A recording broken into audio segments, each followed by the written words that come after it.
فلما تغشاہا، جس وقت آدم علیہ السلام نے حوا کو ڈھانکا، مرد جب عورت سے ملتا ہے برابر اس کے اوپر ہو جاتا ہے، اس کو تغشاہا کہا ہے۔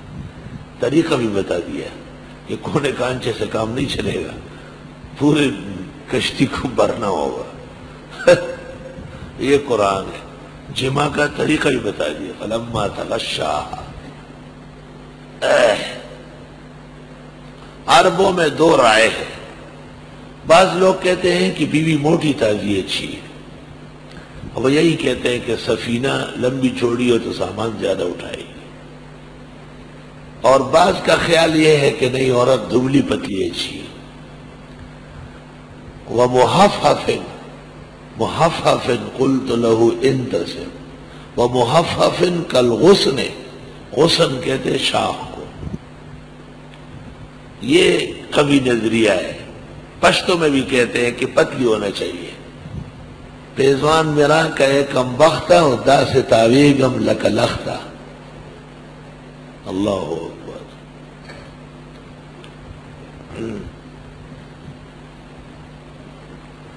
شاخ گل جھوم کر گلزار میں سیدھی جو ہوئی، دیکھیں شاخ کے ساتھ تشبیہ ہے۔ شاخ گل جھوم کر گلزار میں سیدھی جو ہوئی، اور آنکھوں میں پھر گیا نقشہ تیری انگڑائی کا۔ تو اردو ادباء و شعراء نے بھی ٹہنی اور شاخ کے ساتھ تشبیہ دی ہے، علامت ہے کہ عورت دبلی پتلی اچھی ہے۔ یہ نہیں کہ 12 من کی عورت ہو، 8 من کی بھینس ہوتی ہے اور 12 من کی عورت، 1.5 بھینسوں کے برابر۔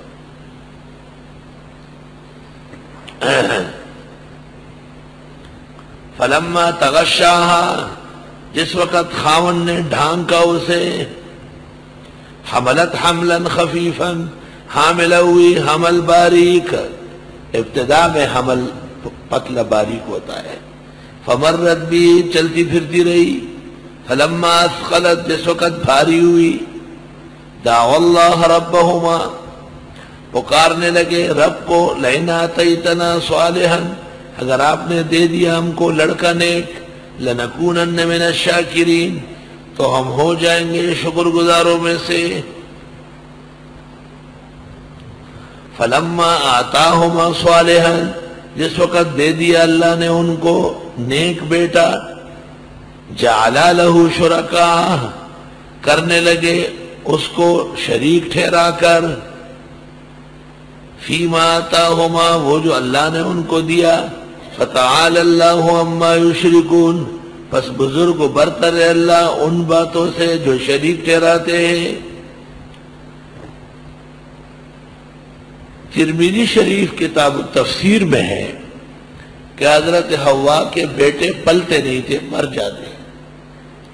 بعض جگہ یہ حادثہ پیش آتا ہے کہ چھوٹے چھوٹے بچے بس پیدا ہوتے ہیں اور مرتے ہیں۔ ان کے لیے ہمارے ہاں بڑے مضبوط اعمال ہوتے ہیں، ان کو روکنے کے لیے حمل کے وقت سے عمل کرنا پڑتا ہے۔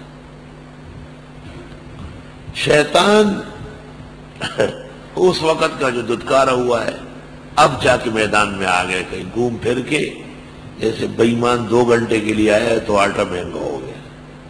شیطان کے آنے سے نقصانات ہوتے ہیں۔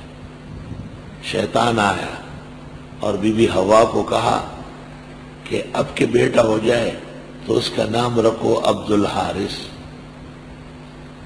عبد الحارث، اور حارث نام شیطان کا تھا۔ ترمذی شریف کتاب التفسیر میں ہے کہ حارث نام ابلیس کا ہے۔ بیٹے کا نام حارث رکھا، حضرت حوا کو معلوم نہیں تھا، لفظی معنی تو حارث کا ہے کھیتی باڑی کرنے والا۔ بی بی کو کیا معلوم تھا کہ یہ ابلیس کا نام ہے۔ یہ جو جہاد کے خلاف گفتگو ہے، آپ کو پتہ یہ کیا چیز ہے؟ یہ مرزا نے پیشن گوئی کی تھی کہ میں موجودہ جہاد سیف کے ساتھ، کفار کے ساتھ، اس کے ختم کرنے کے لیے مبعوث ہوا ہوں۔ 100 سال بعد بھی وہی کوششیں ان کی جاری ہے، اور اب جا کے انہوں نے مغرب کو، یورپ کو ساتھ ملا لیا، اور مسلمان جہاد و مجاہدین کے خلاف نہ بردازمہ ہو۔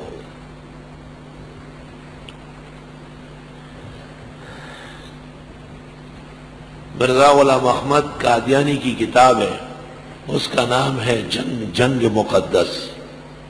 خود جہاد کا قائل نہیں ہے اور کتاب کا نام رکھتا ہے جنگ مقدس، شرم نہیں آتی۔ جنگ مقدس کے صفحہ 4 پر لکھا ہے کہ ایسا وقت آئے گا کہ اس جہاد سے مسلمان بیزار ہوں گے، اور وہ اس سے بیزاری کیے بغیر زندہ نہیں رہ سکے گے۔